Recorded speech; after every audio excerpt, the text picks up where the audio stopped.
pour en parler, nous sommes en direct avec Jeremy Stubbs, représentant du Parti conservateur britannique à Paris.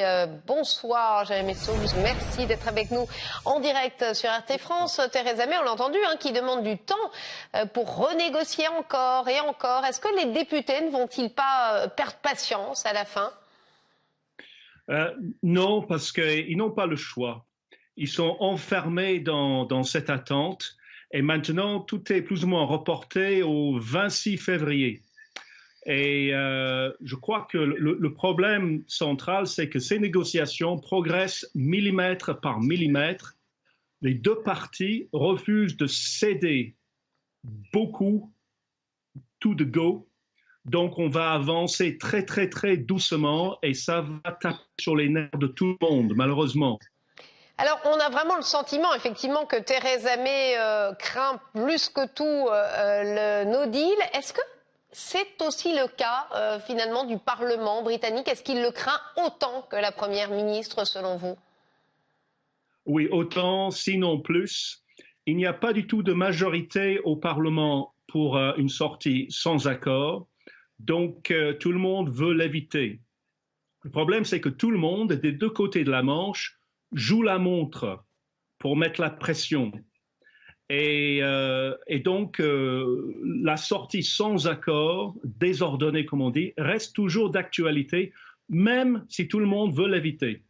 Alors tout le monde veut l'éviter, il n'empêche, Bruxelles, on le voit, reste très ferme dans ses positions. Peut-être que l'Union craint également qu'il y ait d'autres pays qui veulent suivre peut-être le même modèle que l'Angleterre si ça se passait bien pour eux. Quelle est selon vous l'arrière-pensée de l'Union européenne dans tout ça ?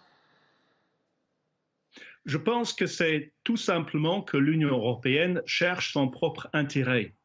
L'accord que Mme May avait négocié au mois de décembre était très, très favorable à l'Union européenne, surtout grâce à ce fameux backstop ou filet de sécurité. Donc, ils ne veulent pas lâcher cet accord immédiatement. Ils veulent essayer de grappiller tout ce qu'ils peuvent en leur faveur. C'est une stratégie de négociation plus ou moins évidente. À ce stade, je ne crois pas qu'ils cherchent à punir le Royaume-Uni. Oui, justement, pardonnez-moi de vous couper, je pensais que vous aviez terminé votre phrase. Le backstop, c'est effectivement ce qui coince grandement. À votre avis, est-ce qu'il y a encore une marge de manœuvre puisque chaque camp a l'air si arc-bouté sur ce sujet épineux ? Je pense que l'obstination affichée publiquement fait partie du théâtre de la stratégie, parce que les pourparlers continuent en ce moment, mais ces pourparlers ne peuvent pas progresser rapidement, en dépit de la proximité de la date de sortie, justement parce que personne ne veut faire trop de concessions à la fois. Donc on va avancer, si vous voulez, millimètre par millimètre pour arriver à un accord juste avant le dernier moment, je pense. Et donc, pour revenir à ce que vous avez dit au début, il va falloir beaucoup de patience. Pour vous, un accord, la réalisation d'un accord ne fait aucun doute? Vous ne craignez pas du tout un no deal? Vous ne le pensez pas crédible? Je pense que la sortie sans accord, le no deal, est possible, mais seulement par négligence. C'est-à-dire si les calculs des deux côtés, des deux parties, se révèlent inexacts.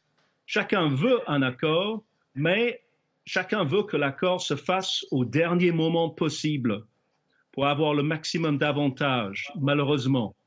Merci en tout cas, Jeremy Stubbs, d'avoir été en direct avec nous sur RT France.